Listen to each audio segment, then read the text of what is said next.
in this era that we live in right now, how do you find peace? How do you get that inner peace? I'm going to speak from my personal experience, from my journey, and I'm still growing at this. So it's working for me. I'm going to share it with you, and I want you to tap into this.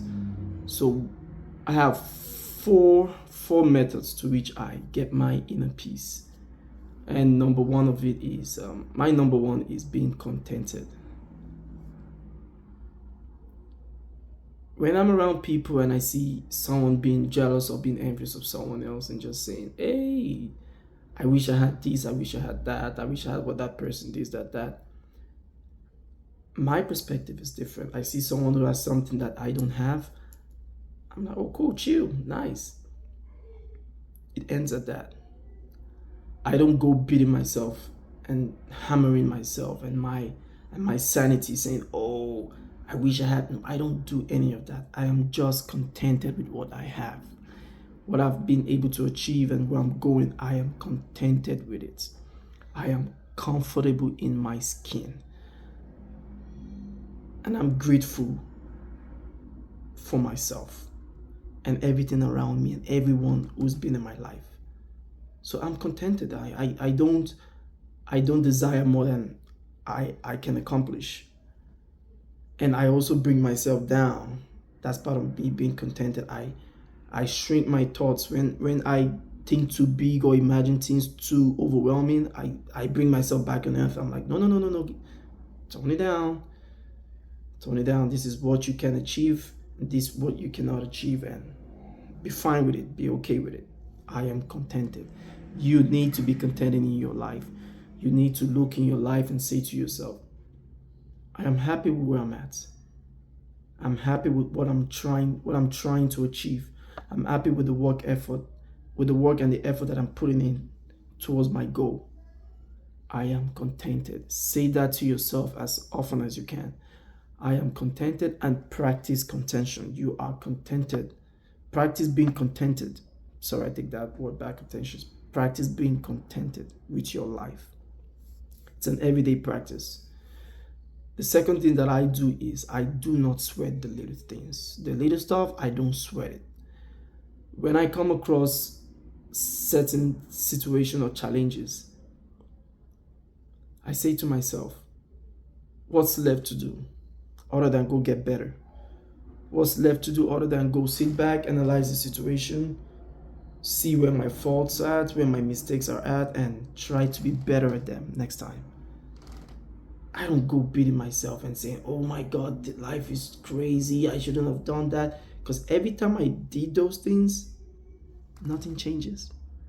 The problem, the difficulty, the situation, the challenge is right there waiting for me. It does not change.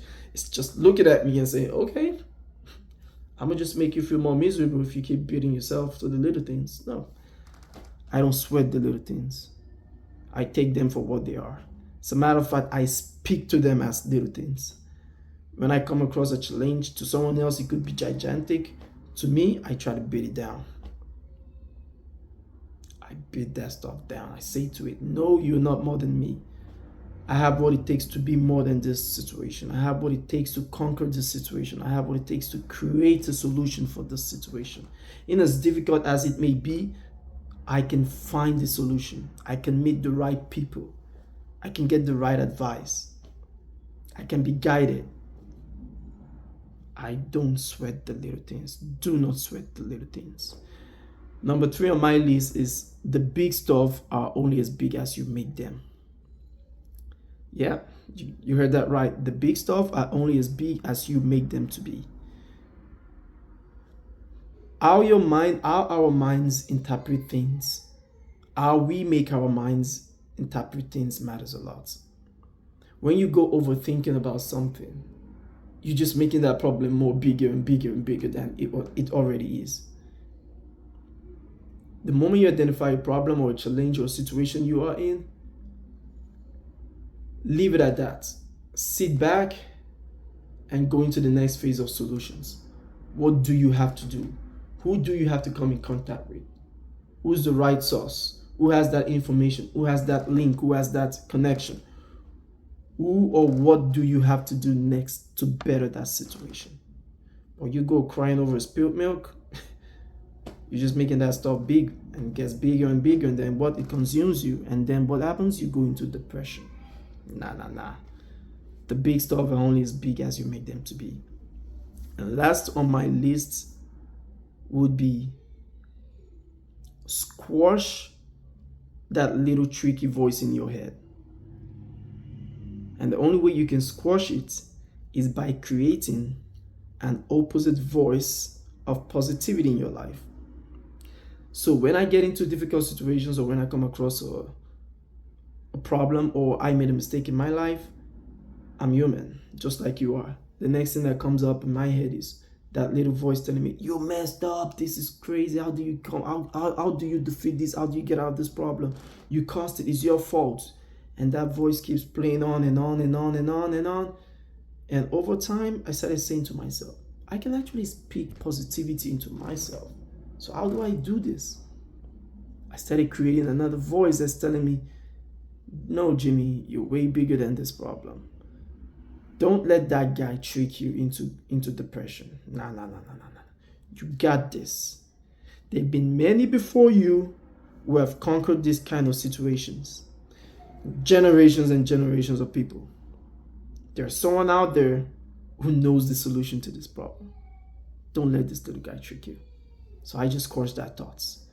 And what do I do next? I listen to something else. I play positive music.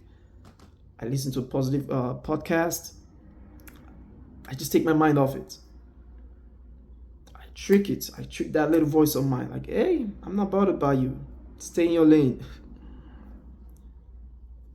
And hey, that's how I find my inner peace. With all the challenges in life, difficulties and all that, and all the positivity as well, and the great things in life, the one thing you want to have is peace of mind. Money cannot buy you peace of mind. No. Having peace of mind starts with you. You got to be contented with where you're at. Do not sweat the little things. The big stuff are only as big as you make them. And lastly, squash that little voice in your head by creating an opposite voice of positivity. Speak positivity into your life.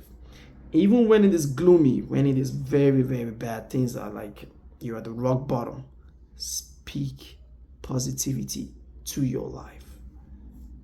Because at the end of the day, the law of attraction is true. You only bring to yourself what you desire. So if you desire negativity, or if you desire confliction, or you just letting that voice trick you and you be in a constant state of depression, everything around you is going to make you more depressed.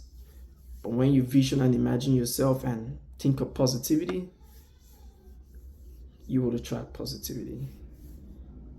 Be at peace with yourself, my friend. It's a journey, but it's easy. Have a good one, guys. Please feel free to comment. I would love to hear from you guys. If you have any comments, please share with me. If there's something you want me to talk on, I'm more than open to discuss it, do my research and talk about it, or share my personal experience. And again, pretty soon I'll be dropping my podcast where I'll be having people talk about topics of life and just discuss life in general. Stay peaceful and have a great week ahead. Bye-bye.